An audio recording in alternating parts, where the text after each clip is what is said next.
And we're live. No intro. Not even sure what happened, but we're live. We've been on the air for about a minute, and hopefully you can hear me. If you can, please drop a comment down below. I'm John Phillips. This is Pittsburgh Sports Tonight. I'm telling you, folks, I'm learning, I think. I just Here we go. Hey, thanks for tuning in. We're going to spend the hour talking about a couple different things. The Pirates had some news today. How about the Pirates making some noise? We'll probably carry that into the back half of the hour. I'm on the air from 7 to 8 tonight. I am still home. Did not go to Dayton. That's at 3 a.m. later today. More obviously on the DK Metcalf stuff. This has accelerated as it normally does in scenarios of this nature, unfortunately. And look, I will talk about this lunatic in Detroit and his part in all of this. Not a fan, obviously, of deranged fans, right? There's a lot of finger pointing that can easily be done here. The fan, DK Metcalf for what he did, the league itself, Detroit as a football organization, the league itself. There's a lot of blame to go around for this thing happening on Sunday. I'm the firm camp of that, but I see a lot of craziness out there on social media. It's one of the reasons why I don't post as much as I do. Because the discourse is ugly, and there are some ugly people out there, just saying things that just aren't true. Okay, we'll talk about the use of the hard R and the word you're not supposed to use a little bit later on here. I do want to talk a little bit, obviously, about the Steelers scenario right now, the playoffs. Just a little bit more from thoughts from yesterday as we get into this hour here of Pittsburgh Sports Tonight. John Phillips with you. Thanks again for joining us. If you want to comment, if you're on YouTube or Facebook or X, we are live tonight on all those social media sites. You are welcome to leave a comment. We will be happy to take comments from all of you that are out there this evening. If you have something that you want to say, uh, Mike Tomlin's press conference today, nothing really come out of that that was neither tragic nor explosive. He's obviously keeping quiet on the DK situation as he should. But I just want to talk about Mike Tomlin again here for a minute. Now, look, I've been one of the guys that have been not a detractor. I mean, I respect Mike, and he's done extremely well, and he's won every single time. They've asked him to go out and win regular season games, and he's done that for 19 years, right? We can talk about the record and all of that stuff, if you will, but Mike Tomlin once again continues to do things that other coaches in the history of this league just simply cannot do.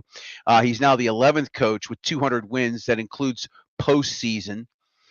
He's the third youngest at age 53 to get there. Only Don Shula and Curly Lambeau reached the 200 win mark at an earlier age. So, Mike Tomlin and this was something that we kind of missed on Sunday. Even yesterday, I saw that post this morning, and I wanted to mention it. Again, Mike's going to come back for a 20th season. He's going to come back for a 20th season, and the way this team rallied around him, the way that he's gotten this 42-year-old quarterback to just look in command. And I want to talk a little bit more about Aaron Rodgers and what he's doing at the line of scrimmage.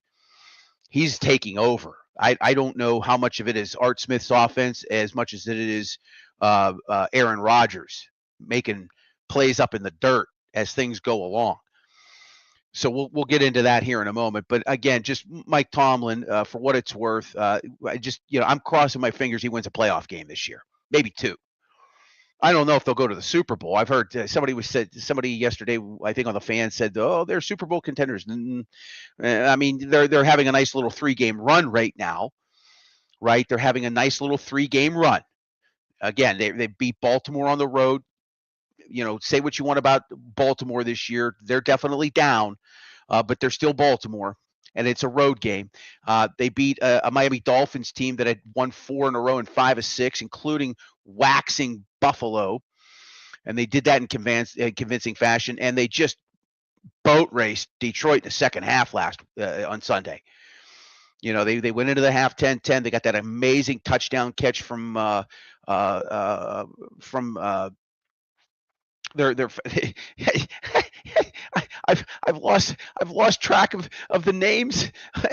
Kenny Gainwell, incredible catch by Kenny Gainwell, right? They go in 10-10 at the half, and then they have the big second half, and they just run all over Detroit and get the victory. And Mike has done it again. Mike has done it again. So I wanted to give him some laurels coming out the gate again, because I didn't address Mike until the very end yesterday in the first half hour, talking about the Steelers before we got into some Riverhounds talk.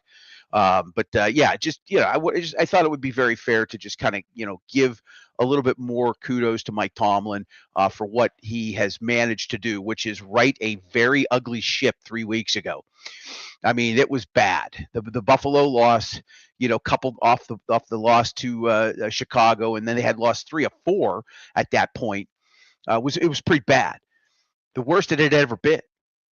And he's clearly heading in the right direction. Let's see how things turn out Saturday before this team has to worry about whether or not they're going to need DK Metcalf to win one of 2 final games, right? Cleveland is reeling right now, and Mike Tomlin's record against rookie quarterbacks is just like some ungodly percentage. He wins like 80% of the time. So, it hasn't been great on the road, but he's certainly done very well for himself in that particular statistical category, right? Off a bye, right? Underdog on the road. Nobody's picking him. Nobody's picking his teams to win. Well, that's another statistical advantage that Tomlin has had over his career when he faces a rookie quarterback in Shadur Sanders, right? Everybody wanted to anoint Sanders when he beat the Las Vegas Raiders, for crying out loud. They haven't won a game since. The fickle position. It's a hard position to be successful in. And a lot of times, unfortunately, it seems like this thing comes down to racial issues. And that's where we're going to dive into this whole DK Metcalf stuff here, because it's, I think social media has good place in society. I think there's definitely some spots of social media that are good and wholesome, and they can be positive. But boy, what's been going on over the last 48 hours, really, right? Since this Looney Tune, I forgot his name already. I think I found him. Somebody had called him out on social media. His name apparently is Ryan Kennedy. Okay. And he's been a longtime Lions fan. He goes to games, but apparently he acts like a lunatic sometimes, right? Fans are fanatics, right?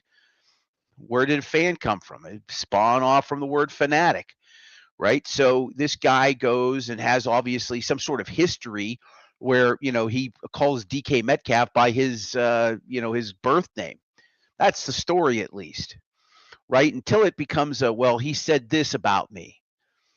He said something that he shouldn't have said. He said the magic word, the word you can't use, right? And that's what it comes down to. It becomes a he said, she said thing. Or he said, if you will. DK Metcalf claiming the guy used a racial slur. Said something bad about his mother. Apparently that happened last year or 2 years ago. Same scenario where Metcalf and this fan kind of interact with one another at a Lions game. All right. And a complaint was made to the league, but nothing happens. Why is it that the NFL isn't getting more heat in this scenario? That's for starters. And the Detroit Lions. Let's just start there before we get to the crazy fan and what DK Metcalf did. And we'll talk about his contract. There was a lot of that going around yesterday and today, and the implications of what he could be losing in terms of like upwards of $40 million. So we'll talk a little bit more about that in a few minutes. I want to get to all the craziness surrounding this story, whether or not somebody, a fan, a deranged fan, right, said something he shouldn't have said to a professional athlete, and specifically that word, right? He said that word. And I watched a lot of people on social media today, a lot of people, and you find out who the race grifters are, and you find out who the ones are just looking for the story, right? What's the real evidence here? What do we really know? Not what people are inciting through their rhetoric, right? Claiming that a racial slur was used. We don't know that. What I do know is that section was filled with fans in every seat, okay? And we've seen several now, 24 hours later, a new video surfaces that's even closer than the TV cameras were. And we don't hear any kind of racial slur coming from this goofball.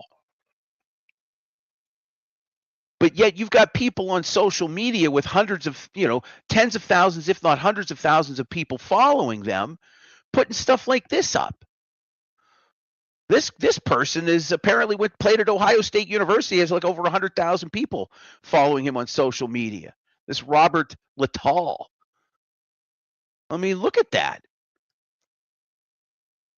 We have a fundamental problem. We've lost our minds today in this world when that's the kind of stuff, and it's on Facebook, it's on TikTok, it's on a bunch of other platforms. And again, I'm not defending this Ryan Kennedy guy, but we need to know unequivocally whether or not those words were uttered. And if there's no evidence of that, when you see things like this being put up on social media, what you've got here is this guy here is basically telling a bunch of other people who follow him, who may not be as bright as him, to go out and commit some acts of violence, basically. Hey, go find this. That's the message. And that's dangerous. But that's the weird society that we're in. And I push back on stuff like that for a reason, because it's not acceptable. We don't know that word was uttered. If there was some sort of clear evidence with fans that were right there, and there were people that were right up on top of that, there would probably be statements by now. Somebody would be able to corroborate that. And if nobody heard it, and they're not willing to corroborate it, that's part of the other problem. Again, the fans should have never been allowed in a building again. If there was an incident that happened a year ago or 2 years ago, whenever it was, between he and DK Metcalf inside that building, and the league and the team did nothing about it, shame on them. That's who I have a real problem with here to begin with, right? Because Metcalf's a human being. We don't know what he heard. We have some idea of what was said by this fan. We don't know about anything using a racial slur, that's for sure. Metcalf came up to him. Bad move, number one. Where Steelers security or team security inside the building was, number two, to stop him. That was a whole other failure. But for Metcalf to reach up and grab him and then shove him away, it wasn't a punch. He was just kind of pushing him away, if you will. Whatever he grabbed, his shirt, his hair, his wig, whatever it was. Bad for DK Metcalf. Got to keep composure. And it's hard. It's hard to say something like that because we're not in that moment. And maybe he doesn't like to hear his birth name. Well, take it up with your parents. How anybody would find out that he doesn't like that? But that's the deranged lunatic that this fan is, apparently, right? He knew this. But the fact that he got back into the building with Metcalf and on the sideline of the Steelers and was able to somehow get his attention, it's a major failure by the league and the Lions, quite frankly. Major failure. And then you've got everybody, that wants to, see some harm done to this guy. Again, here's another post by this Robert Littall individual. I wish he beat his ass on the sidelines. What possesses a human being to put something like that out on social media? What possesses somebody to do that? If not they themselves have the IQ of a grasshopper. He's asking for he's essentially sending a message out. Hey, it's okay to commit an act of violence like this against somebody who does that. FAFO. You're going to poke the bear. This is where professional athletes today, and this is the whole cause of social media, everything has been ratcheted up because we're constantly on our phones and we're putting out our opinions, or we're engaged with somebody, or I think the way that individual does, he's that subliminal message, or that direct message, again, is dangerous. Again, not taking the side of the fan here. I have no interest in doing that, right? He should have never been in the building, is my point. The league failed. The Detroit Lions failed. Security failed. You see a player walking up to some stands in the middle of a game, you can't allow that to happen. It's an epic failure on a variety of levels here. And this Ryan Kennedy, God only knows where he's at right now. I thought he's probably hiding somewhere. He's got to be. I went on Facebook and I saw some Facebook page, got like 140,000 followers. Big giant picture of the fan with racial slur, big giant yellow letters underneath him. Really? That in and of itself is inciting potential violence. Like, it's dangerous. But it'll go unnoticed. Nobody will care. Nothing will happen. It's weird. It's really weird. And again, Myles Garrett. How many years ago was this Myles Garrett, Mason Rudolph thing? It's like 7 years ago. Was it 2019 or 2018? It was before the pandemic. I'm almost certain of that. I think it was 2019. Where Garrett, went bananas. He went crazy. He's trying to sack Mason Rudolph. I think he actually got him down, but he claimed Rudolph used that word, and he went nuts. And what happened? The league investigated, not to mention the fact that there's like 12 players within 5 yards of all of this, most of them African Americans. And I'm sure if Mason Rudolph would have said that, I'm sure they would have joined in. League investigated that, and guess what? Nothing ever happened. Nothing ever happened. Why? Because it was never said. It was never said, folks. It didn't happen. Just like poor Danny Griffin and this Marlon Harrison character from the USL season, the Riverhound season earlier in the year. A game in September in Hartford. In extra time. These two players lock up. Next thing you know, Marlon Harrison's flipping out, claiming that he was called a racial slur by Danny Griffin. It was a scene. 10-minute melee. The Hartford team walked off the field. The referees had to call the game. Griffin receiving death threats. League investigates. Nothing. Nothing. Referees, players nearby. Nobody heard it. Nobody heard that word. What happens to poor Danny Griffin? He has to go through hell. And then on top of that, the Athletic don't apologize, and the clown soccer player never apologized. In fact, when they came back for the playoff game, late October, early November, he shook everybody's hands on the Riverhounds side except for Danny Griffin. This is after a league investigation. It's crazy. Moral of the story is that don't go that far with players, okay? Especially when you're sitting that close. Don't go that far, period. There's no reason to do that. You're just going to cause problems. Whether it was premeditated or not, right? It's never good for the player is what my point is. And for society in general, because the discourse that unfolds because this maniac here,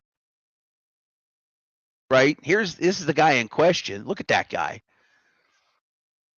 I don't want to say that, he was asking for it, but I mean, certainly not on his side. But did he use a racial slur? So much so that you would go on your social media pages with 100,000 people and call for violence? Take a picture of him and put big giant letters and say racial slur underneath? You have no clue. If his attorneys see that, if there's an investigation, which I'm sure who knows what the investigation's going to be. Like I trust, who trusts the NFL? Who trusts Roger Goodell? They're going to investigate this. They're not going to find anything. I'm sure they'll talk to, I'm sure they'll talk to quite a few people that were there. They probably have people's names and numbers and whatnot, right? They have the tracking system now with tickets. Everything is electronic. They could probably isolate 8, 10, 12, 15 people, do an investigation. What are they going to find? They're going to find probably it wasn't said. And yeah, the fans are a nut job. And yeah, he should probably never be allowed inside an NFL stadium ever again, right? Or any sporting event for that matter. But he's being called the worst things online, and he is being labeled a racist because that's how things work today. It's just insane. The world is just nuts, unfortunately. And here you have some things. Okay, we've got some comments. Ronnie, yes, it was Kenny Gainwell. Thank you. I kind of had a little brain stutter there. Thank you very much, Kenny Gainwell, with that touchdown catch. And then this is a comment coming in from Derpy. Pens suck and the Pirates moves didn't move the line. Only hope is the Steelers and Pittsburgh Sports. Got coming from Derpy via our YouTube channel. Gentlemen, thank you for chiming in. This is Pittsburgh Sports Tonight. I'm John Phillips. That's all I want to say about it, okay? If you don't know for certain, you don't call somebody a racist, okay? You don't put big giant photos that say racist slur on your social media channels, because all you're going to do is somebody's going to see that and maybe actually commit an act of violence, which you would probably enjoy because you're a deranged lunatic as well. But it's very ugly. It's ugly right now. That's why I avoid sporting events to save my life. Although, let's see, did I go to? I did go to a college bowl game last year. That was fun. I didn't have any skin in the game for either team, but it was definitely enjoyable. All right, let's talk about DK Metcalf specifically regarding the salary cap implications, because a lot of the talk yesterday was, hey, his contract could be voided and the Steelers could walk away from him and not have to pay a whole bunch of money. Well, Steeler Depot, to their credit, one of the Steeler blogs, they do a great job of just covering the team and news in general. There are several good ones. I've certainly mentioned SteelerNation.com as well, but Steeler Depot is a good one. Steel City Blitz is another that you can check out for sure. But Steeler Depot had this today, and I don't know where they got this from, but it was on their own X account, and it was too long for me to screenshot, so I just basically kind of captured it and then sent it to myself. But this comes from Steeler Depot earlier in the day, and you have to really scroll to find this. This was posted probably around 11 or noon today. Might have been a little earlier than that. I mean, they've got like 880,000 tweets. That's a lot for an account to be getting close to 1 million, but they put out a ton of content, obviously. And this is what the note said regarding DK Metcalf, because there were some people saying, oh, bad decision on Metcalf's part, acting out, not what we need. Maybe the Steelers can get cut loose from him and it doesn't cost them a substantial amount of money. Well, somebody looked into the fine print of the DK Metcalf contract regarding voiding the guarantees. So they started with, for the 2026 base salary, which is $25 million. Okay, that was the only remaining fully guaranteed portion of the contract. The base salary for 2027 is $20 million. That's guaranteed with injury only. Okay, so the Steelers could cut him now theoretically or after the season and no longer be on the hook for the $25 million next year and any future money beyond that. But this is where things get complicated. when it comes to contracts. Okay. And this is the stuff that you don't see on the surface level of a tweet with 140 characters. Cutting Metcalf before June of next year, June 1st, would result in a dead money charge of $24 million. That's for next season. It would be a little less if the Steelers wanted to go after the prorated 2 games that he is going to be losing salary for. That includes the $30 million signing bonus he was given. Okay. That would not really give the Steelers any kind of real salary relief next year. Let's say that they wait until after June 1st, right? June 2nd, June 3rd. Let's say the Steelers decide they want to cut Metcalf after June 1st. They would still take a $6 million hit in dead money in 2026. It could be a little less again if they wanted to go after the prorated 2 games of the $30 million in the signing bonus he was given for this season. Plus, there would be an additional $18 million in dead money being charged to the team in 2027. That's for him being cut after June 1st. What it really comes down to is that the Steelers are most likely not going to cut Metcalf because of this particular incident. And also coupled with the notion that depending on when they would, if they wanted to cut him, you're talking about, a hit of some kind to your cap in dead money. So, is Metcalf at risk of getting cut if his play declines or he continues to be an issue for the team? Yeah, sure. He is due a $6.5 million roster bonus in March of 2027. That would essentially, as the tweet stated, it would be the next line in the sand when it comes to him possibly being out of a Steelers uniform. They finished it off by saying that cutting or trading Metcalf after 2026 and before 2027, before the roster bonus is due, would also result in a dead money charge of $18 million for 2027. Bottom line is DK Metcalf isn't going anywhere. He isn't going anywhere. And look, he's appealing the suspension right now, I believe. I don't know if the league will have a decision before Sunday. I still think that Baltimore will go into Green Bay and lose. They will go into Green Bay and lose, and this will all be moot.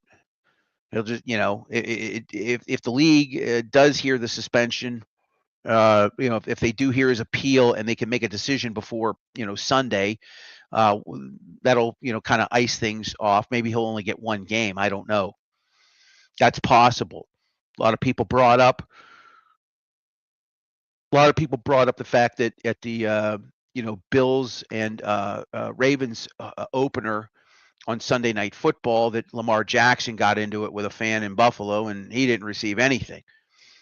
He clearly got he clearly got his hands on a fan and nothing happened to Lamar.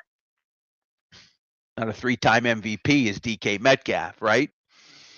He's certainly a talented player and a name to, for sure, but he's not on LJ8's level. So that's the story behind the cap right there with DK Metcalf.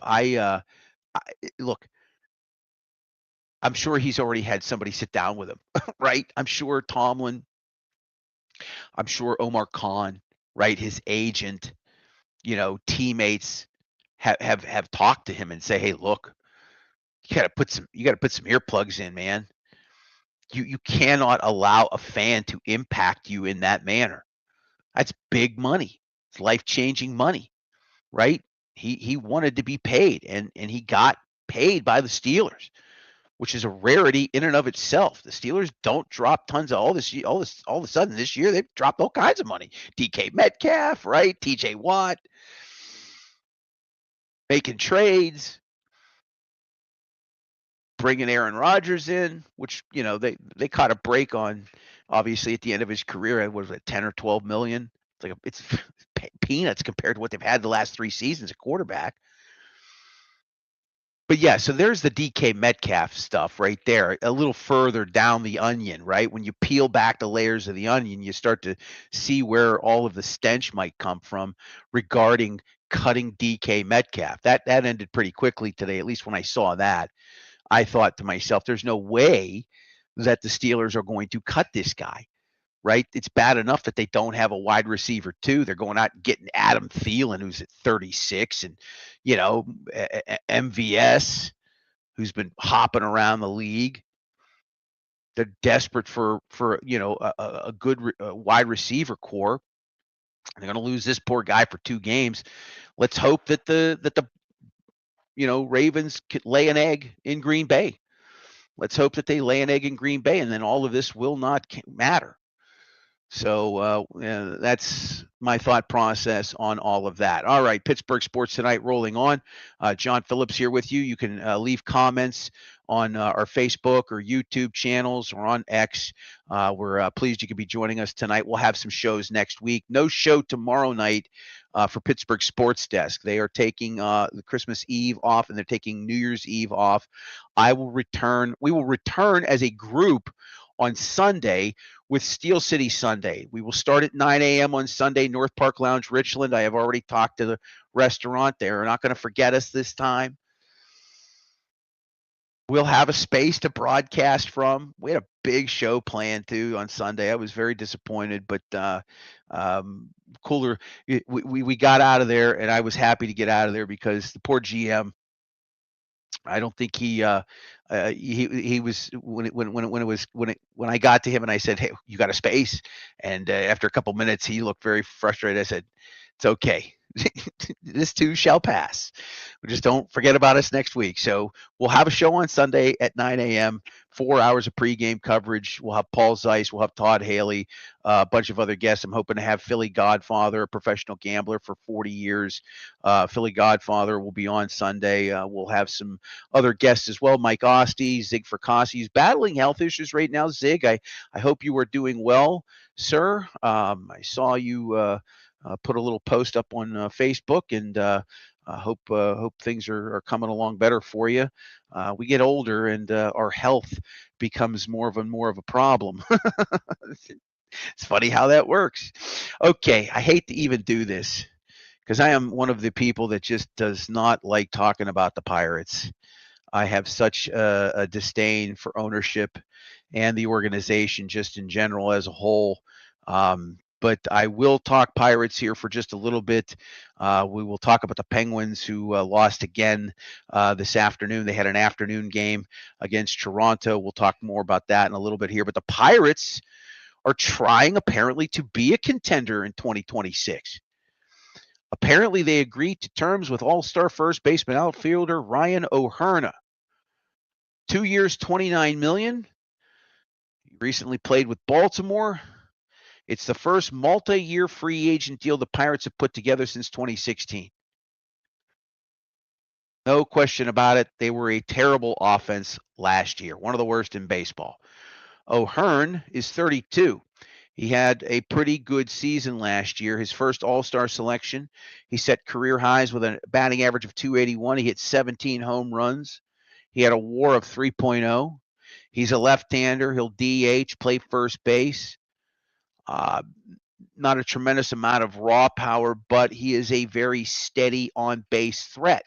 And that is what you need. You need guys that can get on base. If you remember Moneyball, it was about getting on base, right? How many times can somebody get on base? He gets on base. When you get on base, you have a potential to score runs. That was the essential foundation to what Moneyball really came down to. And we've got some more comments coming in here. Per Adam Schefter, the NFL has upheld the suspension of DK Metcalf. That's from Ronnie Hunter on our YouTube channel. Thank you very much, Ronnie. I'm going to scroll around X and see if I can see that anywhere as well. As DK Metcalf going to have to serve his 2-game suspension. So that's according to Adam Schefter. So the league acted pretty quickly on that. And if that's the case, then, you got to do better, DK Metcalf. You got to do better. You got to do better for your family. You got to do better for yourself as a person. You got to just not listen to people that are in the stands. It's never a good it's never going to end well for a player, generally speaking, in situations like that. And again, not defending the fan. He's a maniac and should have never been in the building. I blame the Lions and the league and security for allowing that to even happen. A lot of people failed on Sunday. DK Metcalf probably being, you know, he's near the top, but I really believe that the league and the team, the Detroit Lions organization, and security that was close by failed. I think they failed in that scenario there. They've got to be better. They've got to be on. What's the sense of what are you doing wearing a yellow jacket for security if you're not paying attention to stuff like that? A fan, a player. I'm not condoning any of the actions on all parties, but this could have been avoided had some people been doing their jobs a little bit better. Anyhow, back to the Pirates we go. God, I can't even believe I said that. O'Hearn is it's been a busy winter for the Pirates. We'll give them some credit. They got Brandon Lowe. They've picked up Jake Mangum. They picked up Mason Montgomery, a left-handed pitcher. That was part of a 3-team trade. They're trying to make some moves. So, look, are they going to sign somebody to a $300 million contract? No. They're never going to be that team. They're never going to pay somebody $40 million a year. It's never going to happen. Not in any lifetime. Okay? Market size, whatever you call it, ownership, right? They want to make a splash. This is them making a splash. It's like a minnow in a tiny puddle, right? This will probably still be a 90-loss team next year with the best pitcher in baseball and a pretty good rotation. Pirates had a pretty good rotation last year. They couldn't provide any run support for it. And yet somehow Paul Skeens wins the Cy Young. He's just counting the days down to when he can get to free agency. It's terrible. It really is, because he's absolutely brilliant. Having watched him pitch live twice, he's the real deal. You can't deny it. And when that kind of guy starts talking about, going elsewhere or just, disappointment, ownership trying to show him that they are committed to at least trying to improve. And that's what you need from your ownership groups. You want them to win. You want them to go out and try to find ways to spend money. They have to be somewhat creative. I'm not saying that they can't. If this team wanted to go out and spend $20 million on somebody, they could, but they won't. Right? A year, I might add. I'm talking about $20 million a year. What does that buy you in baseball today? Well, $15 million a year buys you Ryan O'Hearn, who hit 17 home runs last year. So, I mean, is that a splash? I guess. Is that something that I can say, ooh, get me a 20-game plan? Nope. No, I will not go to a game next year. I might do some pregame shows outside the stadium if I can find the sponsorship, but I'm not going to pay to go see this team. I'm not going to go pay. I'm not putting money in Bob Nutting's pocket. I'm just not going to do it. And I know that's kind of contradictory because I do talk a little bit about sports now, not just the Steelers. But we'll see. Let's just, the offseason is going to continue to play out. Let's see what else they might flush out in terms of free agents. Not to mention the fact that, and I think this doesn't get talked about enough, players just don't want to come here, right? Let's just say that ownership here would be willing to spend $200 million on a roster. Okay. $200 million on a roster. You might ask yourself, what does that buy you? What was the average, if you look up MLB roster, if you look up salaries, okay, for 2025, what did the rosters look like in 2025? Well, you start with the Dodgers, right? Defending champs, two-time defending champs, 321 million.